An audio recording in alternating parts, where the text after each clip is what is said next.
So, good morning, or at least it's a good morning for me, but I hope you're having a good day. In any case, I'm gonna make it a bit better because we're gonna talk about literature, namely translations of literary fiction and great books in general. Hi, I'm Stefan Baccio, I'm a writer. You can find my work on Substack. I'm gonna leave a link in the description. And you're watching the Nether Street Blues channel for literature that lingers. Be sure to like, turn on the notifications, bell button, and subscribe, or the other way around. Leave a comment. Hopefully, you'll want to leave a comment by the end of this video, even just to say you don't agree with me and to give your reasons, of course. And let's get on to the topic. Should you be reading translations? And the honest answer, like with everything, is it depends. If you're already speaking one or two or three or four languages, you already have your work cut out for you. Because at this point in time, which is 2025, most languages already have established literatures. Like even Romanian, that's quite a young literature, already has 200 years worth of reading, 200 years of great books. So yeah, of course it depends. But the thing is with translations, and this is not my idea, this is what a lot of writers say, is that every translation is a betrayal, is a reinterpretation. You're reading the work of the translator more than you're reading the work of the original writer who's being translated. But and again, this is not my idea, this is Lucian Blaga's idea. I took it from his post face, from his endnotes on his translation of Faust.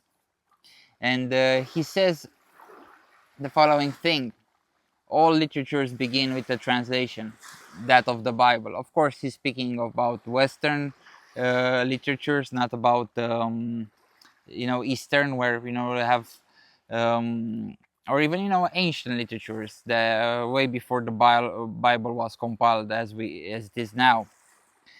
Um, but of course, it depends. It depends on your objectives, But the thing is, and this is it depends from language to language.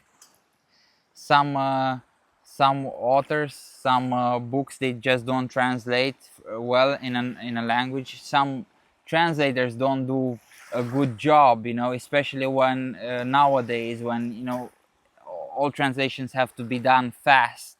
And usually, it takes some time for a translation to become good, for word to end up with a good translation. Like so here I have Blaga's translation of Faust by Goethe, which is a famous dramatic poem. Should go read it. And the follow the following idea should be taken into consideration, that and this was the case with this book. The work of the translator is going to be done under very different circumstances than the work of the original author. Goethe wrote Faust over the course of his life. That was like 60 years, I think, and Blaga translated it in 3 years. And Blaga's Faust, the Romanian version of Faust as translated by Blaga, is a lot more unitary in language and style than the original work. So this is a first betrayal. Another betrayal is that Blaga employed the most modern words of Romanian at the time, and a lot of words that were used, in the vernacular. A lot of words from, like peasant and student jargon, and to translate Goethe's early 19th century German. So that's another thing to take into consideration. But I think that my main idea is that whenever reading a translation, you should check out the translator, do your research on the translator. because and this happens a lot with Russian classics like Dostoevsky and Tolstoy. A lot of them have been translated by this lady, Constance Garnett. And the problem with Constance Garnett is that all of her works, all of her translations sound the same. And it's a pity because the authors themselves don't sound the same. And she was a very well-educated lady, and the problem was that Tolstoy's peasants sounded like an well-educated English woman from the late 19th century. So you definitely should do your research, but at the same time, you know, when doing your research, you know, you should take into account that translating is a monumental task, and all of them should be appreciated, but you know, you have a limited time in your life, and you know, you shouldn't waste it with on books that aren't as good.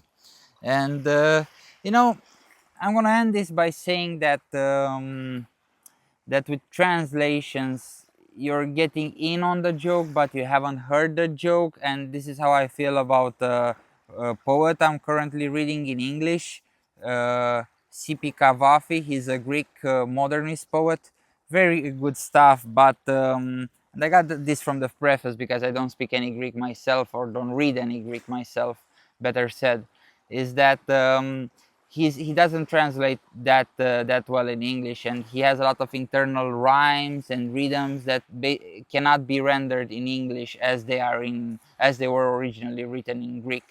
So yeah, let me know in the comments what do you think about translations. Have you read any bad translations? Do you have oops, there's wasp there. Do you have any good translations in English of great works that you recommend? Personally, I like to recommend Anthony Burgess' translation of War and Peace. It's a more modern one, but it's a great book, and it's highly entertaining to read as translated by Burgess, because the peasants sound like peasants, the noble men and women sound like noble men and women, and yeah, with Constance Garnett, I haven't gotten around to reading her. I probably never will, because my cousin was just reading Dostoevsky a few months back, and he was saying, you know, I'm reading this very strange translation of Dostoevsky. He's like, what's the problem? Well, it's not wrong, but it's uncanny. It doesn't sound like himself. And it's like, I asked him, hey, is it Constance Garnett by any chance? And I heard this, you know, about Constance Garnett also on YouTube, so on BookTube. So yeah, you let me know. You let me know, and